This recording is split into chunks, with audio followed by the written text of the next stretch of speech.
नमस्कार, मिथिला मंच न्यूज के आज के इस विशेष कार्यक्रम में आपका स्वागत है। मैं हूं तलत परवीन। महान पर्व छठ को लेकर के देश विदेश में भी धूम मची है। शहर और ग्रामीण क्षेत्र में भी सबों के चेहरे पर उत्साह और छठ मैया की पूजा अर्चना के लिए आगे बढ़कर कार्य करते देखा जा रहा है। हम आपको दिखाते हैं दरभंगा के कुछ तालाबों का दृश्य।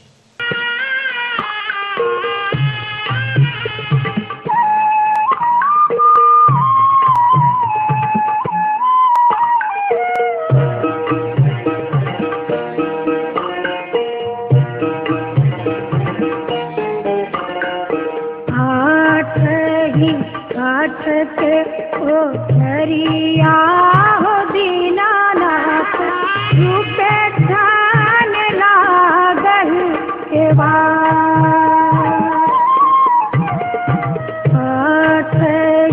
काठ के ओ झरिया हो दीनानाथ रूपे ठान लागल के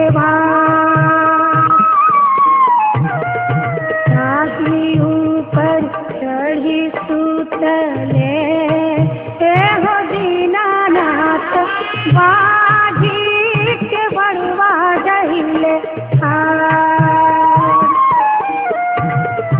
ताही ऊपर चढ़ी सुतले हो दीनानाथ बाजी के बड़वा डहिले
नदी भारत घाट यहाँ हर वर्ष की भांति इस बार भी बड़े उत्साह और उमंग के साथ और बहुत सुंदर तरीके से यहाँ छठ मैया का पूजन किया जाता है। प्रशासनिक व्यवस्था जो नगर निगम से साफ सफाई बहुत ही संतोषप्रद से हुआ। उसके बाद मोहल्लावासी की ओर से बिजली बत्ती सजावट का पूरी व्यवस्था किया जाता है और इस घाट से लेकर बागमती नदी के अन्य घाट पर ward number 6, ward number 7, ward number 5, ward number 1 एवं वार्ड नंबर 4 के भी छठ व्रत यहाँ पूजन करने आते हैं। सूर्य भगवान की आराधना करने आते हैं और यह गंगा रूपी बागमती में पूजा करके अपने जीवन को धन्य बनाते हैं। पुलिस प्रशासन की भी व्यवस्था है और यहाँ कंट्रोल रूम बनाया गया है और प्रशासन ने आश्वासन दिया है कि यहाँ वोट भी यहाँ आया करेगी। सारी व्यवस्था प्रशासन का है, लेकिन सामाजिक स्तर से हम लोग भी हैं कि कहीं भी कोई तरह का के लिए छठ व्रती को दिक्कत न हो और किसी तरह की दुर्घटना न हो सके। इसके लिए यहाँ माइकिंग की भी व्यवस्था है जिससे हम लोगों को अवगत कराते रहेंगे।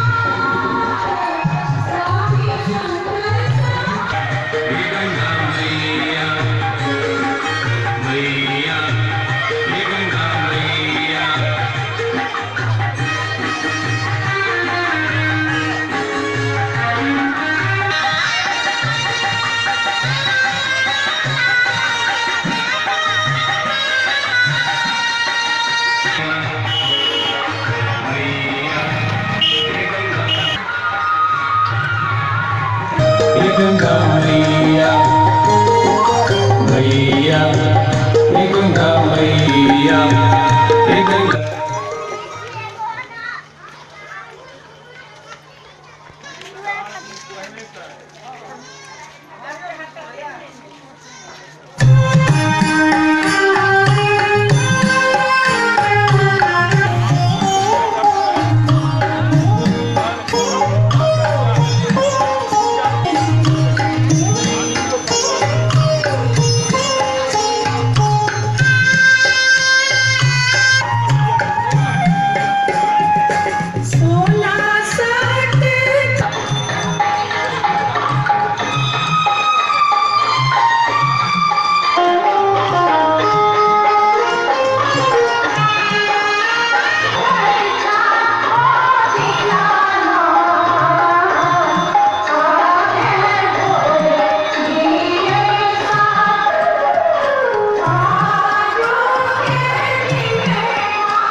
सामग्री तैयार होने के बाद फल, गन्ना और अन्य सामग्री बांस की टोकरी में सजाए जाते हैं।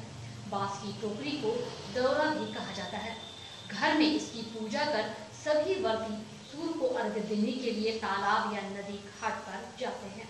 पहले दिन स्नान के बाद डूबते हुए सूरज की आराधना की जाती है और उन्हें अर्घ्य दिया जाता है।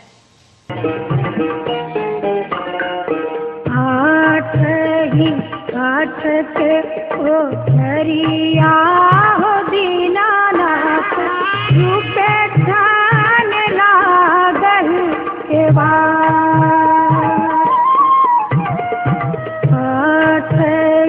काठ के ओठरिया हो दीनानाथ, रूपे ठान लागल के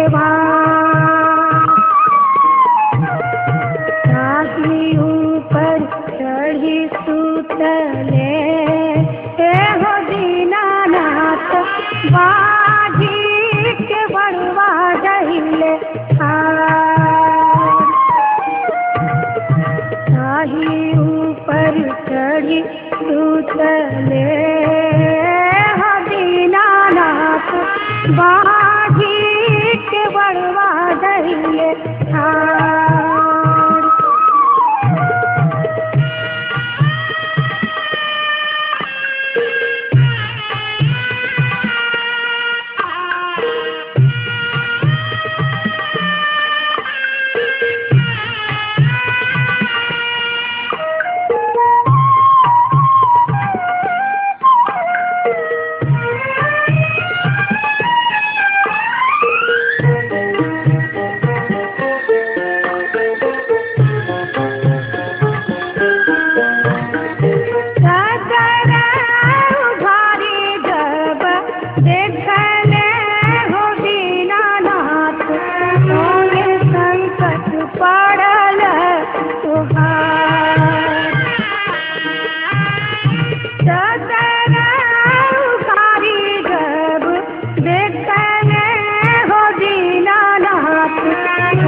मोरा हो दीनानाथ, ओही नाथ के बड़वा धैले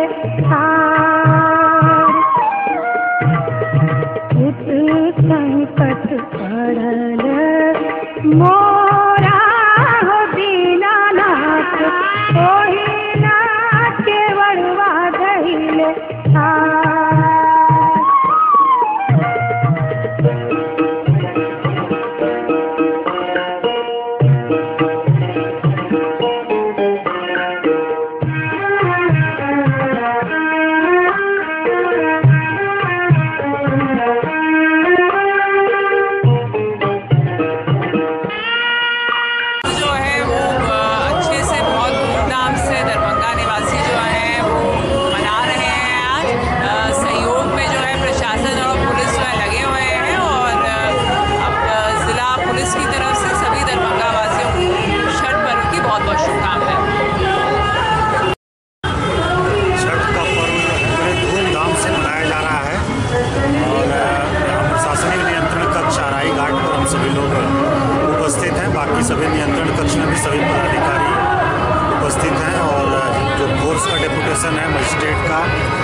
जगह पर लगे हुए हैं, उसी के निरीक्षण में हम लोग निकले हैं।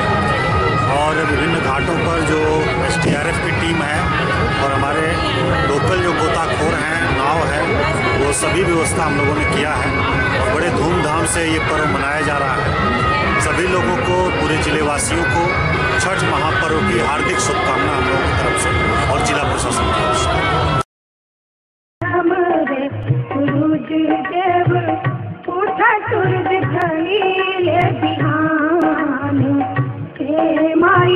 कोने को खिली हले जनम रे सूरज देव उठा सूरज भइले बिहान।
मैया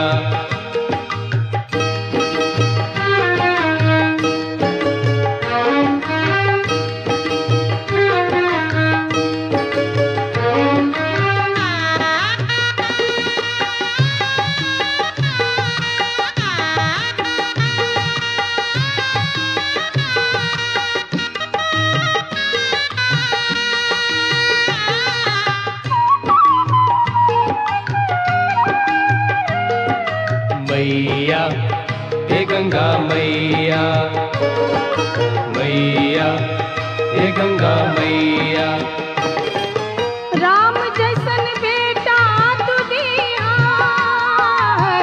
बेटी सीता समान राम जैसन बेटा तू दिया बेटी सीता समान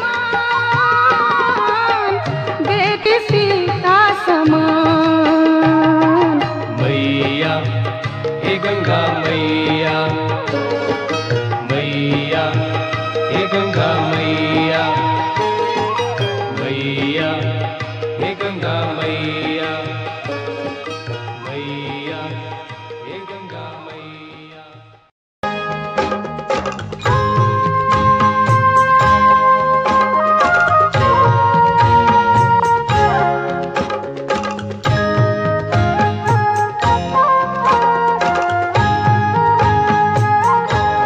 नारियल वाजे परे लाघवत से ओह पर सुगा मेरा ओह पर सुगा मेरा राय मुझे खबरी जनई बोदित से सुगा दिहल जूठी आय सुगा दिले जूठी आय पूजे मर बोरे सुगवा धनुख से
बीच प्रसाद बांटा जाता है। निहुर के चरण पड़ी छठी मैया के आरती उतारब निहुर के चरण पड़ी। छठी मैया आईनी पहुनवा निहुर के चरण पड़ी। छठी मैया आईनी पहुनवा निहुर के चरण पड़ी। मिथिला मंच न्यूज के इस कार्यक्रम से हमें दीजिए इजाजत। आप देखते रहें मिथिला मंच न्यूज पर छठ से संबंधित अपडेट खबरें। धन्यवाद।